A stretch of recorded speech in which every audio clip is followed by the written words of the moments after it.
Today we are going to tidy my Penguin English Library collection and also have a bit of a chat about my complicated feelings around my collection.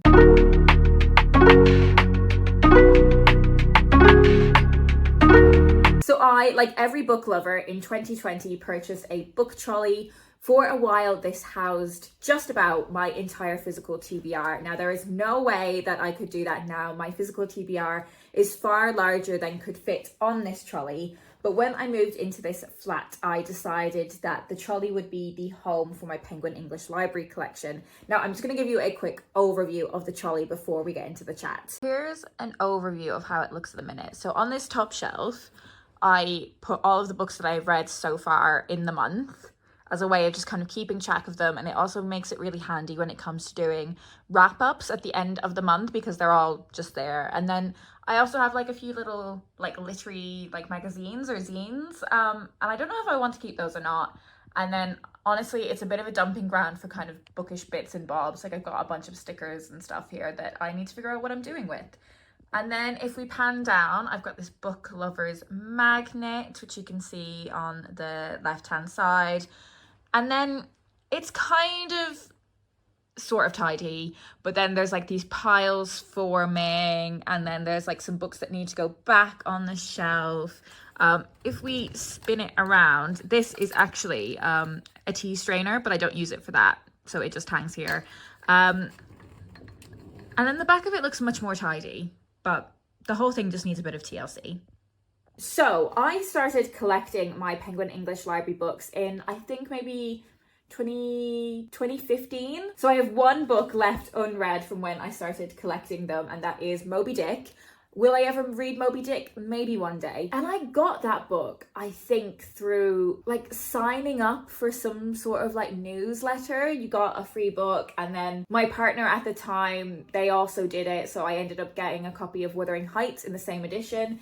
And that kind of started the collection for me. So I have invested a lot of time and not loads of money because I've managed to source most of my collection secondhand, or some of them I've received as gifts. But I've put a lot of time and effort into searching for these books, and I kind of began it for a really arbitrary reason. So on this side, we've got A through to D. I'm doing it alphabetically, and a lot of the Dickens books, which are really big.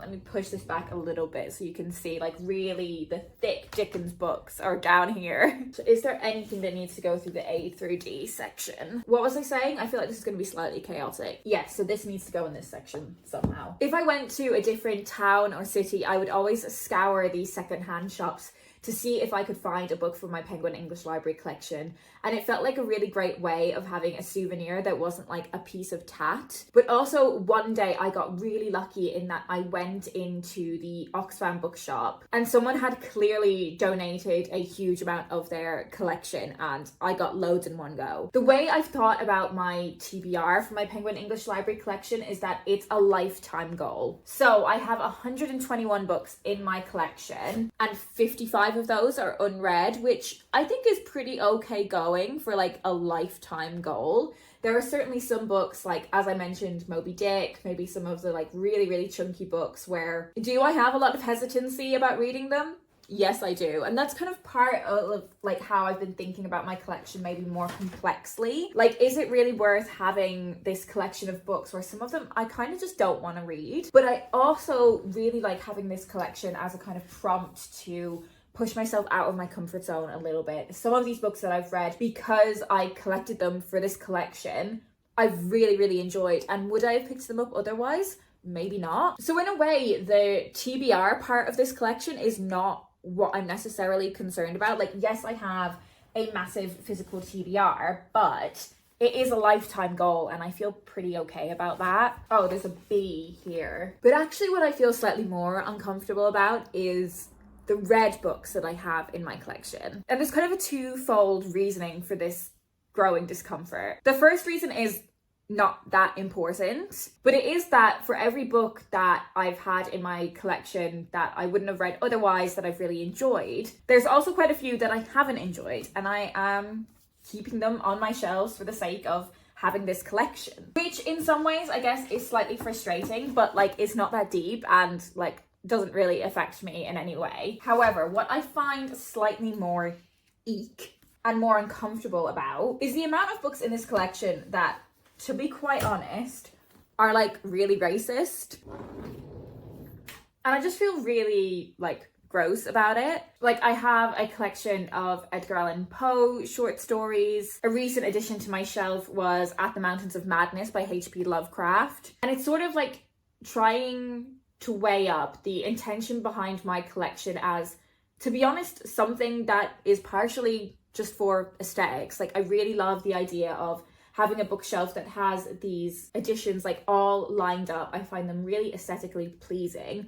I am collecting them as a piece of decor as much as a reading endeavor. But as a reading endeavor, as I said, it encourages me to read some books that I might not have otherwise read. It expands my kind of understanding of like the books that make up literary history. But I am aware that, you know, for every minute of my reading time that I spend reading a book that is by someone that is racist or homophobic or misogynistic or any number of prejudices, I could be reading a book from an author that is part of a marginalized community and having a more enriching reading experience. Now, I really believe that interest and engagement is not endorsement. You can be interested in something, you can engage with it, but that doesn't mean that you are endorsing it. But I do think it's important that when you talk about those things, you acknowledge things you might want to be aware of about the author, and if any of those things that you should be aware of seep into the text. And I don't know, I don't feel like I have any conclusions about what I'm thinking about, because I guess like I've made my peace with sometimes you will read things that are reflective of the really damaging attitudes of people at the time. And also the way I've often thought about classics is it's not just the story itself that you are engaging with, it is what that piece of literature says about the societal attitudes at the time. Like, it's as much a historical resource as it is a story. So to be honest, the actual like reading experience of it is partially but not entirely the thing that I feel discomfort around.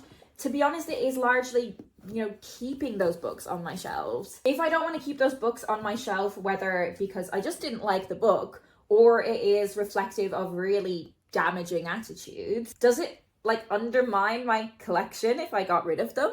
Like, I really want to have the whole collection, but why? Like, I just arbitrarily got a book in this collection and decided to invest in collecting all of them for like such an arbitrary reason. I don't know, just like thinking about all these things like led me down this path of thinking about whether I even want to carry on collecting these books. Like, I would definitely keep the ones for books that I have really enjoyed. I would love to know thoughts of anyone else that like has a specific like edition of classics that they collect. And I guess for like, there's a lot of books in the Penguin English Library collection, but it is a number of books that it feels like you could conceivably collect them all. I guess for like other collections, like if you go for like the Penguin Black Spines, there are so many books in those editions that you couldn't really possibly get all of the books. Where it is kind of like somewhat achievable with this collection, there are some that are really rare that are out of print that I'm just kind of hoping I will stumble across one day. But then they are continuing to publish more and more books in these editions, so will it get to the point where actually having them all is inconceivable? I'm wondering if I'm going to run out of space on the trolley,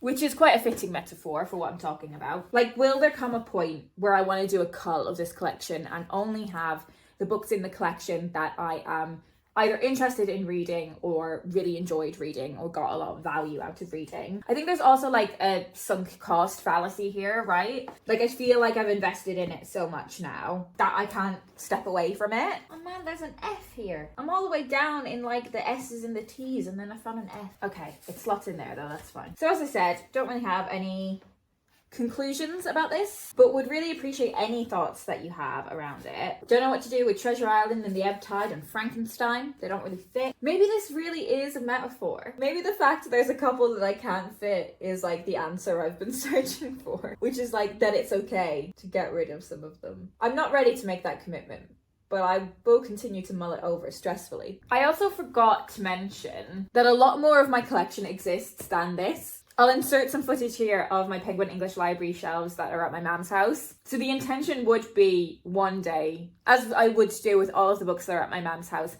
move them over to somewhere, like probably when I've bought a house. I have just rambled at you for like 20 minutes. If you have anything to contribute to like how I'm going to be mulling this over, please do leave me a comment down below. But if you don't have anything in particular to say, but you'd like to let me know that you are here, please leave me a penguin emoji because that feels the most fitting. And of course, before I go, I will give you a scan of how the shelves are looking now. Now, of course, an option for additional storage is to stop using this top shelf for books that I have read in a month. But I do find it a really useful way of keeping track of everything I've read and then it all being in one place for doing wrap-ups at the end of the month. But we actually should probably start round the other side because that's where it starts alphabetically. So we have the A's, the B's, and the C's. Please don't tell me if you see anything that is not in the place it should be. And then we've got lots of Dickens here. And we spin back around. One Dickens sneaking in here. And then working our way through the rest of the alphabet. Make our way down to the W's, and we need to stack some on top here.